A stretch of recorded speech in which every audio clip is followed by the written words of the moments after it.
잘해요, 지. 근데 야!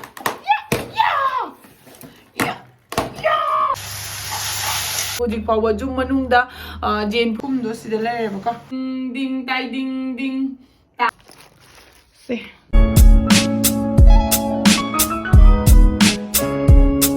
ngasi wakhan yamna nungai ba numitni aini YouTube channel YouTube da yengbo matamda sangolhawai thongba video ma fangnaki nupisina sangolhawai se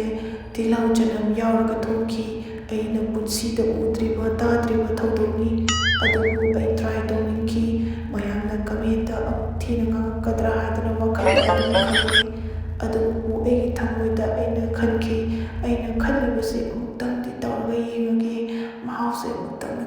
yan sise ina ngarang tingambani ba ko mayam do masi hojik chamdoni adu mayam akhoi gi diko asiga thongba matamda supply se maku se loina lokhoga thonge ba ko yari ma kai maku se lokhok na ba ne ba aina khamjarak pada akhoi mama hoina thongba matamda engonda taglakpada maku yauraga maku yauda bida thongba takle ba ko ri exam na heite ba ko ado masigi aigi ngamna ba mongda ai lokhok charage ai hojik aina ngamba mongda chamjare ba ko adu bai hojik sise kada hapsen jarage chanaba mongda ising kitang na mahapire aduga morog atek se sita thadabirage ko kaginamda aingonda haribo chu loi thokare ba ko aduduna Hoje iru tokpa lore aduga morning routine tarani aina tarise Cureskin gi sunscreen ni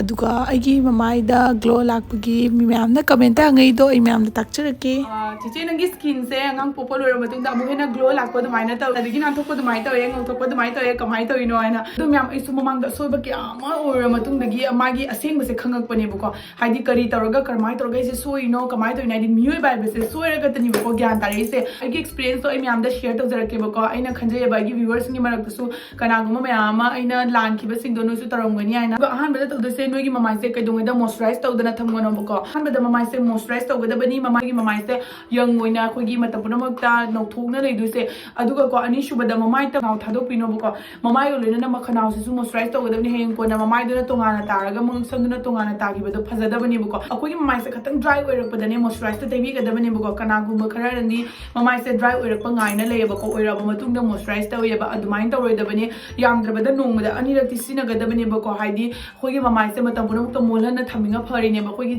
tre launa kangibado adudo phattabani ba adumaina thambiganu ta kanaguma kharana mamai da sunscreen sizina de ba ko adu sizina raga su sunscreen se yamna laithokna tawye ba haidi nongmatai da adumain tawye ba ko sunscreen sina koina mapan da chapada nungsagi mangandagi khogi mamai se protect tawidana ko kanaguma kharana di olang tha yore sunscreen tayibada nungai te khote ana teina da ba myamam jawi adu dumaina tawbiganu ba ko parlor da chappa matam da khoina thabok suri ba mi singduna uba matamda dagi event mogi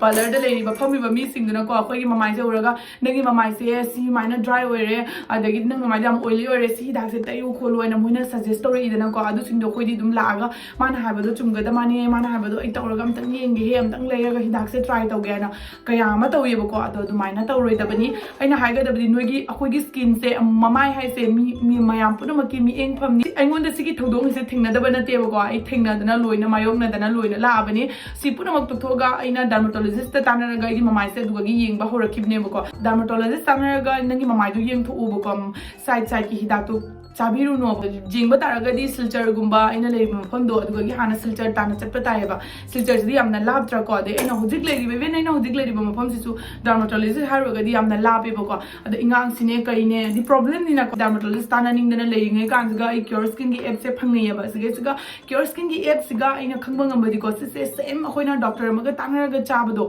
adumaina same oram se ai khale ba ko amtang di try taraga yenga ge na adagi aina try tare application do on tare do yamna live ne ko mayam da soi dum hai hai na dum takcharam ge site ta thamjaram ge application do nang download tawbirani download tawrab matung da nangon da question kara hangani bu ko adi dum doctor amaga nang ga sunaba do adumaina same hangani adu nangi mamai gi skin do nang na phasana photo namaga thaga da bani bu ko aduga thara matung da doctor na yenga ga nangi damakta hidak se moina prescribe tor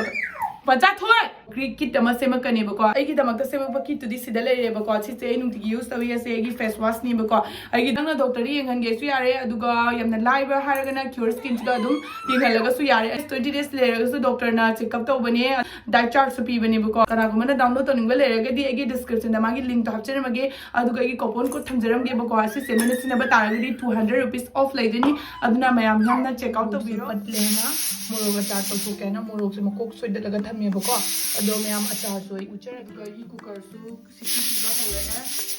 ado ai phadigom thiba chalu bako phadigom do dukan ban tawna lere me bako aduna yum da khar le jaw poche sina adum thungjar age mayam do mayam ai ahan badang sai na sim ni haba achar do adu ina simjar age bako fine na tar su ya do refine na adum tawrage bako thare hoji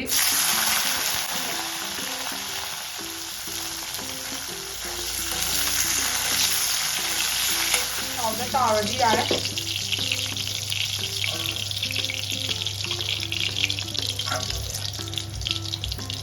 ऐसे tiffin में नुंगा हाते तब दुनिया बादू गेना tiffin दा खाई दोइनी अदुगा मागी lemak प थाव से सिगी थाव से आई चार बको हादी ngasi ददी लोइना थोंगा कगी नाम दई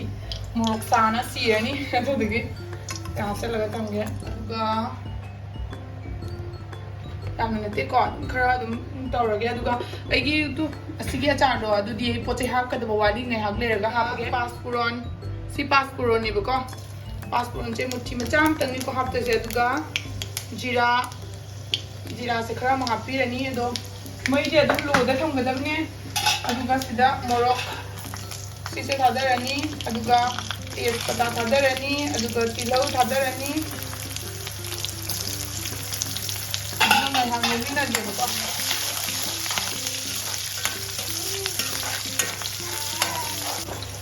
ai nga sai bulai da yang hapaga cha ba se punsi da cha dri bako hado nga si cha doi ni ado ye nga si bu kanam ga singani hap chen jara ga tanga di sini na ado sing tanga ni am mu lam ya de ko ai bo cha dri na ki je ba mu so maroi ki tanga ma hap ke sina padigom masala duni gi masala se sakhu kini ko aduna yang ko ina ngoba yade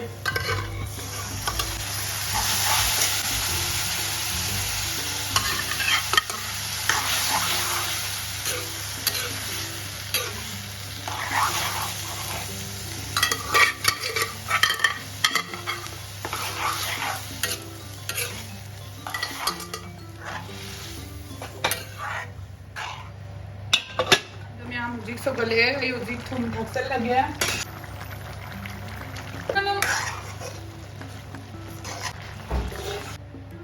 miam na sagi acharam to mon chal si nga sagi na senja ba char do ai asiga thum chu thawai bako asigi masala se hangam maru na sem ba se asi se ai siga sai doi ne bako yam thi na hawe ko miam aduga chili sauce khidang ga ha ke gine ko mai ID hoigi kainogi moroki manam se mangdana bagi biranu myam dos maina patana mix to biro hapta mamu duagi tam khar hela musu ai dum sisina tigi lo ga chai bako do se sida leire makhum do sida leire bako अखोई कसार दा बंद्रा थोंबा मतम दा तिलौ चनम यावदे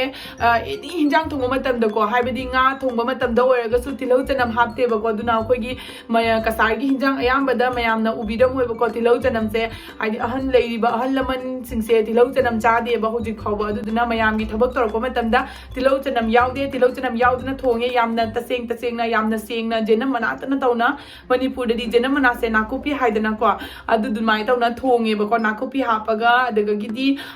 हिंग सु हापद यावे हापतब यावे दुमाय तोरगा को याम चमना मेथी का तोरगा दुमाय तोरगा दो याम साथीना खोदी मचिन दे हावे बको तिलौ चनम करी करा से न मन चागन दे बको आइसु तिलौ चनम से हाना चारम दे अदुमु पु हौजिक्ती मथन तगी तपी ना चाबा होरे कई नाम दसगा जनम लेत्रबनी ना कई तोरगा चानी हादी चिउ तोनिंगा दे सुन लेत्रबनी ना को अदुना ꯑꯩꯈꯣꯏ ꯀꯁꯥꯔꯗ ꯂꯩꯔꯤꯕ ꯑꯍꯟ ꯂꯩꯔꯤꯕꯁꯤꯡꯁꯦ ꯍꯧꯖꯤꯛ ꯐꯥꯎꯕꯗꯀꯣ ꯊꯥꯏꯅꯒꯤ ꯆꯠꯅꯕꯤꯁꯦ ꯍꯧꯖꯤꯛ ꯐꯥꯎꯕ ꯌꯨꯝ ꯃꯅꯨꯡꯗ ꯖꯦꯟ ꯄꯨꯁꯜꯂꯒ ꯊꯣꯡꯍꯟꯗꯦ ꯑꯗꯣ ꯌꯦꯔꯨꯝꯕꯨꯗꯤ ꯑꯗꯨꯝ ꯇꯧꯅꯔꯦꯀꯣ ꯑꯗꯨꯒ ꯖꯦꯟꯁꯦ ꯄꯨꯁꯜꯂꯒ ꯏꯃꯨꯡꯗ ꯊꯣꯡꯍꯟꯗꯦ ꯆꯥꯛ ꯊꯣꯡꯕ ꯃꯇꯝꯗ ꯁꯟꯇꯦꯟ ꯊꯣꯡꯕꯁꯦ ꯑꯅꯝꯕꯅ ꯌꯥꯒꯟꯗꯦ ꯑꯗꯨꯗꯒꯤꯗꯤ ꯌꯥꯒꯟꯗꯦ ꯑꯗꯨꯒꯤ ꯆꯠꯅꯕꯤꯁꯨ ꯇꯧꯔꯤꯀꯣ ꯑꯗꯨꯗꯒꯤ ꯑꯩꯈꯣꯏꯒꯤ ꯍꯤꯟꯖꯥꯡ ꯊꯣꯡꯕ ꯃꯇꯝꯗ ꯇꯤꯜꯍꯧ ꯃꯅꯝ ꯇꯥꯔꯒ ꯃꯀꯣꯛ ꯉꯥꯎꯕ ꯑꯍꯟ ꯃꯌꯥꯝ ꯑꯃꯁꯨ ꯂꯩꯌꯦꯕ ꯇꯤꯜꯍꯧ ꯆꯅꯝ ꯐꯥꯎꯕ ꯏꯃꯨꯡꯗ ꯊꯣꯡꯍꯟꯗꯕ ꯏꯃꯨꯡ ꯂꯩꯌꯦꯕꯀꯣ ꯑꯩꯈꯣꯏ ꯀꯁꯥꯔꯗ ꯍꯧꯖꯤꯛ ꯑꯗꯨꯗꯨꯅ ꯕꯟꯗ꯭ꯔꯥ ꯇꯧꯔꯛꯄ ꯃꯇꯝꯗ ꯑꯩꯈꯣꯏ ꯚꯥꯃꯣꯟꯅ ꯊꯣꯡꯕ ꯃꯇꯝꯗ ꯇꯤꯜꯍꯧ ꯆꯅꯝꯁꯦ ꯉꯁꯤ ꯆꯧꯕꯐꯥꯎ ꯌꯥꯎꯗꯦꯕ ꯑꯗꯨ ꯃꯅꯤꯄꯨꯔꯗꯁꯨ ꯇꯧꯔꯝꯒꯗ꯭ꯔꯥ ꯍꯥꯏꯅ ꯑꯩ ꯈꯜꯂꯦ ꯑꯗꯨꯃꯛꯄꯨ ꯈꯪꯖꯗꯦꯀꯣ ꯑꯩꯗꯤ ꯇꯧꯕ ꯇꯧꯗꯕ ꯈꯪꯗꯦ ꯑꯩꯈꯣꯏꯒꯤ ꯁꯤꯒ ꯆꯠꯅꯕꯤꯗꯣ ꯑꯗꯨꯗꯨꯅꯤꯀꯣ ꯑꯩꯅ ꯃꯌꯥꯝꯗ ꯍꯥꯏꯔꯤꯁꯦ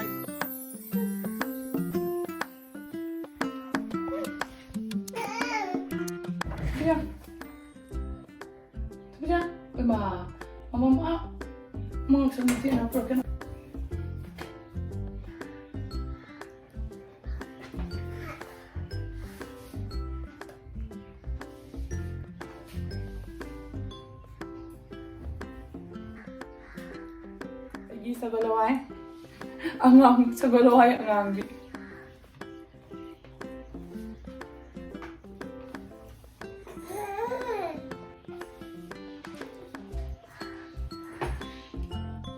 loy habdo natte sidi no mahao ai ko koi jeram ko thongboda aduduna yam hawe hawo jeram ko thongbai kana hele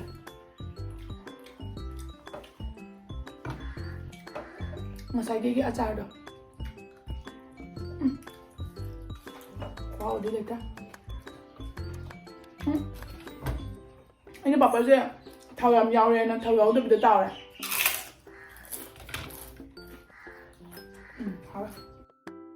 aina mapanda ngasi dustbin hundok chaluraga halakpada kainoma la kayenga kayorongani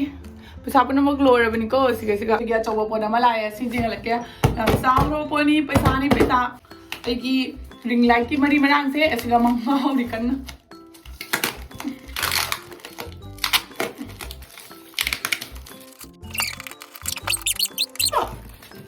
या उदे ना या चुंगला लागते होंगे करी माली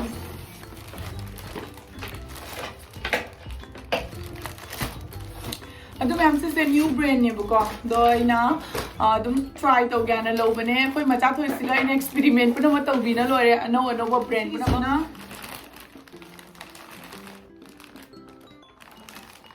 wow पर this is not a sponsored video मना माल मथुन तुंगते तुआ इमा मथुन तुंगले तुआ nin sumai to mungodra thobina sumai to mungodra sijung to tai ding na sado kora tai ding ding tai ding ding tai ding ding tai ding ding saro si pai han doi tai ding ding sawana adinga tai ding ding tai ding ding tai ding ding tai ding ding tai ding ding tai ding ding tai ding ding tai ding ai ngasi gi chana bagi achapot khara lejare duga ai sundagi chalo laga thani agi blog se karim leitera adam yam ngasi gi di swai se gi blog se losin lage next video da mu ne se the video se no ai video ga so like ma cham tan gi nam jan view me am do ngasi gi bye bye nung dangi chak chap de ha par